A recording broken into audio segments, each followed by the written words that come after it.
사도신경 하심으로 오늘 기도회를 시작하도록 하겠습니다.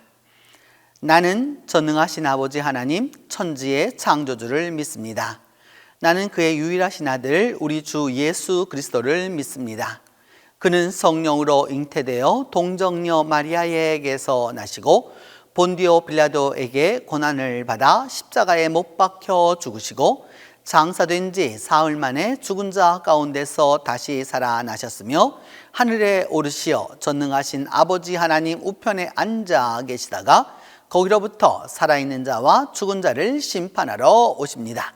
나는 성령을 믿으며 거룩한 공교회와 성도의 교제와 죄를 용서받는 것과 몸의 부활과 영생을 믿습니다. 아멘.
오늘 우리에게 주신 하나님의 말씀은 마가복음 14장 3절에서 9절입니다.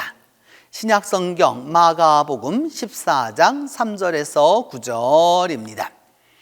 예수께서 베다니 나병 환자 시몬의 집에서 식사하실 때에 한 여자가 매우 값진 향유 곧 순전한 나드 한 옥합을 가지고 와서 그 옥합을 깨뜨려 예수의 머리에 부으니 어떤 사람들이 화를 내어 서로 말하되 어찌하여 이 향유를 허비하는가? 이 향유를 300데나리온 이상에 팔아 가난한 자들에게 줄 수 있었겠도다 하며 그 여자를 책망하는지라. 예수께서 이르시되 가만두라. 너희가 어찌하여 그를 괴롭게 하느냐? 그가 내게 좋은 일을 하였느니라. 가난한 자들은 항상 너희와 함께 있으니 아무 때라도 원하는 대로 도울 수 있거니와 나는 너희와 항상 함께 있지 아니하리라. 그는 힘을 다하여 내 몸에 향유를 부어 내 장례를 미리 준비하였느니라. 내가 진실로 너희에게 이르노니 온 천하에 어디서든지 복음이 전파되는 곳에는 이 여자가 행한 일도 말하여 그를 기억하리라 하시니라. 오늘 본문 말씀은 옥합을 깨뜨려 예수님의 발에 부었던 그 여인에 관한 이야기입니다. 이 이야기는 성경 안에서 아주 많이 또 그리고 교회 안에서도 아주 많이 인용되고 또한 또 많은 이들이 사용하는 본문이기도 합니다. 예수님은 이제 예루살렘에 입성하셔서 십자가 사건을 앞에 두고 계십니다. 그때에 베다니에서 예루살렘에서 베다니로 이렇게 나가셨었을 때에 예전 나병 환자였던 시몬의 집에서 식사하실 때에 이 여인이 예수님에게 다가왔습니다. 그리고 매우 값이 비싼 향유, 그 향유라고 하는 것은 지금도 서양 사람들에게 또 그리고 중동 사람들에게 아주 많이 사용되는 것 가운데 하나입니다. 이들의 문화는 오늘 우리들의 문화와는 별반 다르게 이 향유라고 하는 것이 아주 굉장히 발달했습니다. 그래서 이때에 그 향유라고 하는 것, 그 향유를 아주 값진 향유를 가지고 왔는데 순전한 나드 한 옥합을 가지고 와서 이렇게 말씀하고 있는데 나드라고 하는 그 이제 향유를 가지고 온 것이죠. 그 나드라고 하는 이 향을 가져왔는데 옥합을 가지고 왔다라고 이렇게 표현하고 있습니다. 옥합이라고 하는 말은 무슨 뜻이냐 하면 이 당시에 여러분 지금도 마찬가지지만 향수나 향유라고 하는 것은 그 향유가 날아가면은 가치를 발하지 못하잖아요. 그렇기 때문에 그 향유를 집어넣고는 그 향유를 봉하는 것이었습니다. 그렇기 때문에 그 봉하고 나서는 더 이상의 것이 그 냄새가 나갈 수가 없기 때문에 그래서 그 향유를 쓴다라고 하는 말은 곧 그 향유가 들어있는 그 병이, 요즘 말로 하면 병이겠죠. 여러분 그 함을 깨트리지 않으면 쓸 수 없는 겁니다. 그런데 그것은 너무도 귀한 것이기 때문에 이게 어떤 합이라고 썼냐, 우리는 옥합이라 이렇게 되어 있는데 알라바스터라고 하는 이 중동 지방에 아주 많이 나는 그러한 돌 가운데 하나입니다. 내부가 이렇게 빛에 비춰보면은 잘 보이는 그런 돌이죠. 그래서 이런 돌들을 어디에 많이 사용하였느냐 하면은 이집트 궁궐에도 많이 사용하였고요. 여러분 왜냐하면은 불을 켜놓으면 이것이 반사가 돼서 이게 보이기 때문에 그래서 상당히 많이 사용했었던 바로 그런 것입니다. 그런 그 옥합을 가지고 와서 알라바스타 함을 가지고 와서 그 옥합을 깨트렸다라고 이렇게 말하고 있죠. 한 번뿐이 사용할 수 없는 것이기 때문입니다. 이것을 깨트리고 나면은 드디어 다 써야 하는 것이지 이거를 했다가 조금 쓰고 또 조금 쓰고 요즘처럼 우리가 병마개가 있었던 것이 아니기 때문입니다. 그래서 그것을 깨트려서 어디에 부었느냐? 예수님의 머리에 부었다라고 오늘 성경은 이야기하고 있습니다. 다른 성경에는 발로, 그래서 그 머리카락으로 예수님의 발을 다 닦기도 했다라고 하는 건데 예수님의 머리에 이 향유를 부으니까 여러분 그런 상황이 되었었을 때 그 옆에 있었던 사람들의 반응이 아주 독특하죠. 서로 화를 내었다라고 말하고 있습니다. 여러분 이 귀한 향유를 가지고 와서 이제 십자가 사건을 앞두고 있는 6월절을 앞두고 있는 그 예수님을 기억하면서 예수님에게 부어드리는 것에 대하여서 무엇 때문에 이렇게 화를 내고 있을까요? 그 화를 내는 그들의 이유가 이것입니다. 왜 이런 향유를 낭비하느냐, 허비하느냐라고 말합니다. 왜 이 향유를 허비하고 그것을 낭비하느냐? 이 차라리 이 향유를 팔면 300데나리온을 받을 수 있다라고 말하는 거예요. 300데나리온이라고 하는 말은 데나리온은 하루 일당을 말하는 거기 때문에 300데나리온이라고 하는 말은 요즘으로 말하면 1년치 연봉이 되겠다라는 거겠죠. 여러분 만약에 1년 연봉이 4천만 원이면 4천만 원짜리를 깨트렸다라고 얘기하는 거예요. 그래서 1년치 연봉을 이렇게 허비하면 어떡하느냐, 이것을 차라리 팔아가지고 가난한 자들에게 나누어주면 더 좋았을 것을, 선한 일을 이렇게 하면 더 좋았을 것을, 그래 이거를 깨트려가지고 예수님의 머리에 붓느냐라고 이렇게 이야기하는 것이죠. 그러면서 그 여자를 책망했다라고 오늘 성경은 이야기하고 있습니다. 그러자 예수님이 말씀하시기를 가만두어라, 너희가 어찌하여 그를 괴롭게 하느냐, 그는 내게 좋은 일을 하였다, 이렇게 말씀하고 있습니다. 그러면서 예수님 말씀하기를 가난한 자들은 늘 있지만은 그래서 아무 때라도 가서 다 도와줄 수 있지만은 나는 너희와 항상 함께 있을 수가 없다. 때가 되면 나는 죽게 될 거라고 말씀하면서 내 장례를 먼저 준비한 사람이 바로 이 여인이다 라고 말씀하고 있는 거죠. 하나님의 계획과 예수님의 결단과 그리고 그것을 이루어져야 하는 메시아로서의 그 모든 일들에 대하여서 이 여인은 미리 알고 있다라고 말하면서 예수님은 이 여인의 소식이 복음이 전파되는 곳은 그 어디든지 간에 앞으로 복음이 전파되는 곳곳마다 이 여인의 소식도 전파되게 될 것이다 라고 이야기하는 것이죠.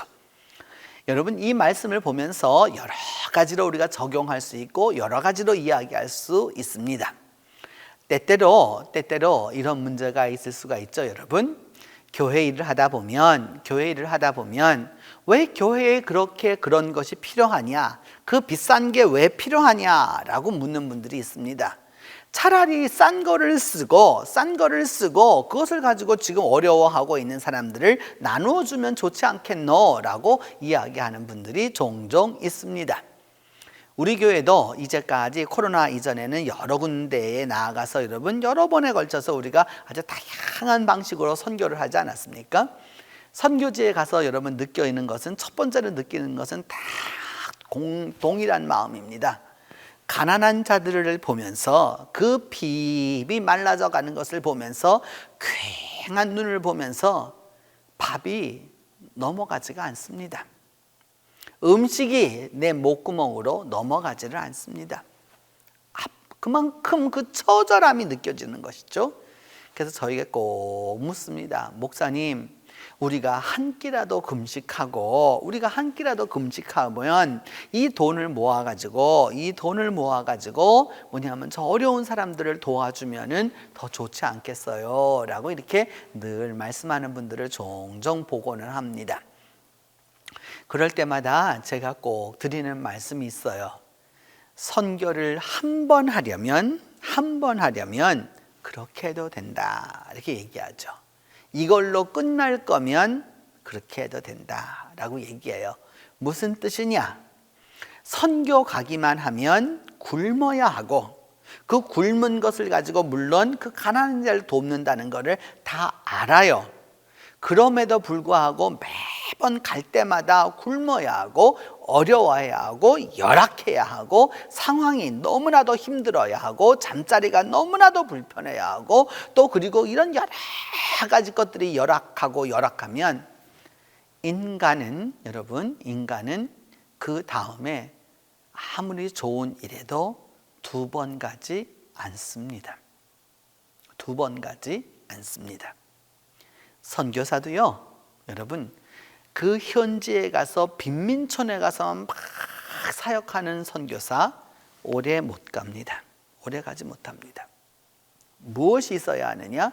선교사의 삶이 사치스러워서는 좀 그렇긴 하겠지만 그럼에도 불구하고 그 어려운 땅에서 그런 것조차라도 없는 선교사는 선교의 일을 제대로 감당할 수가 없습니다.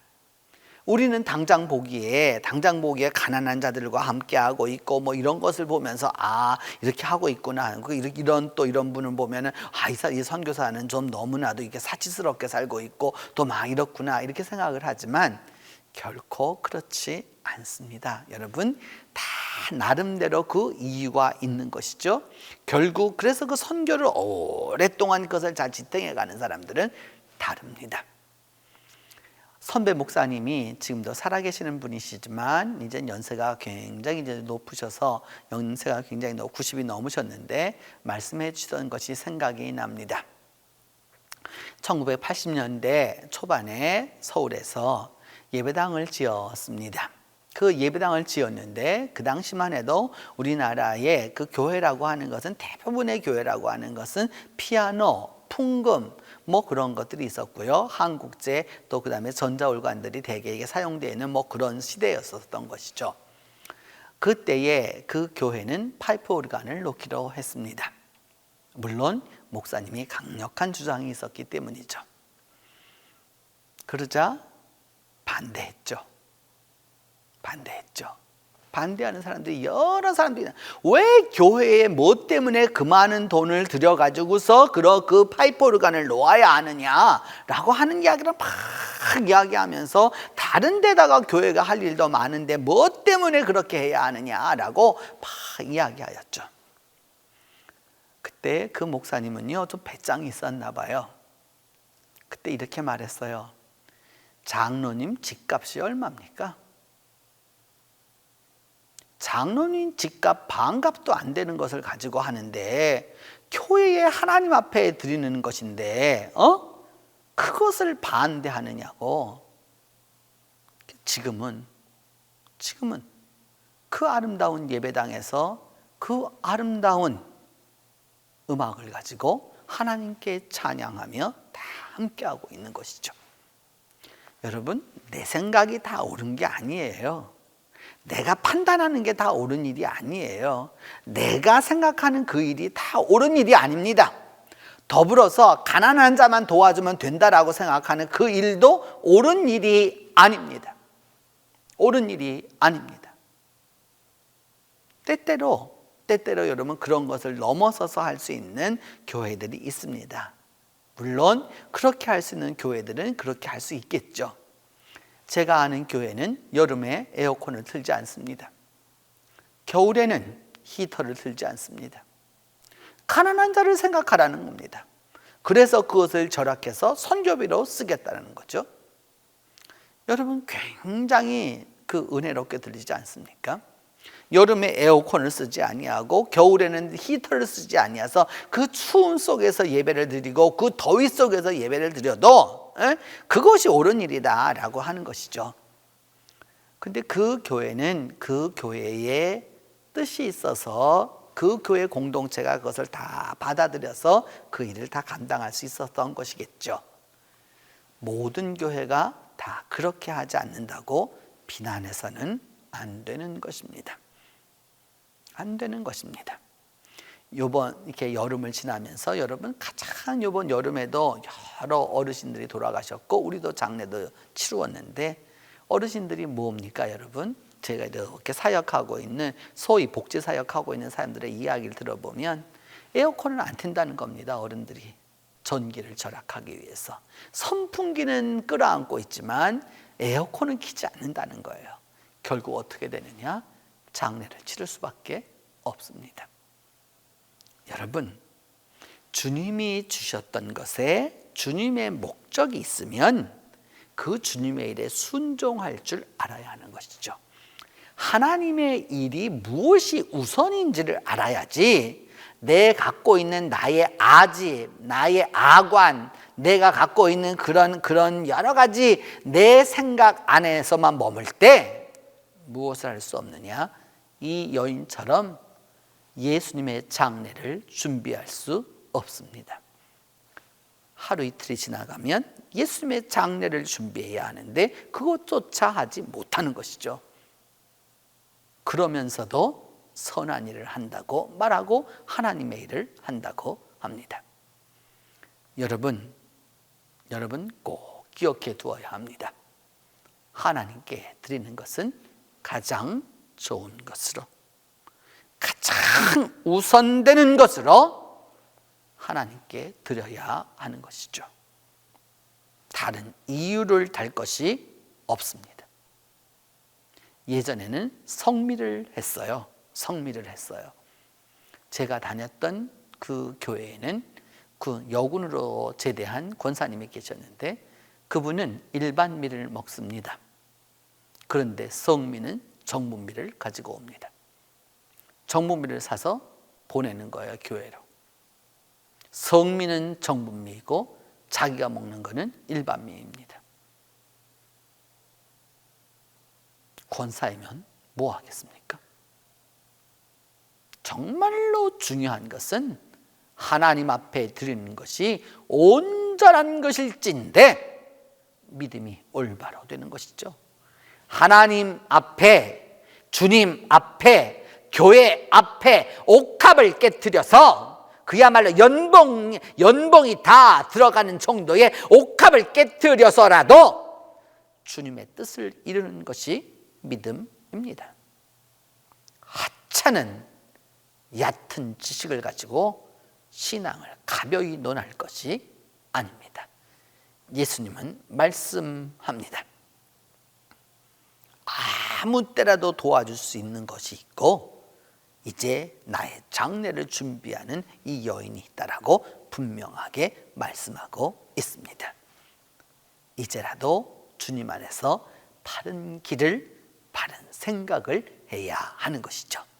그것이 주님의 길을 이루고 주님의 뜻을 이루어서 주님과 함께 하나님의 뜻을 아름답게 이루어 가는 것입니다.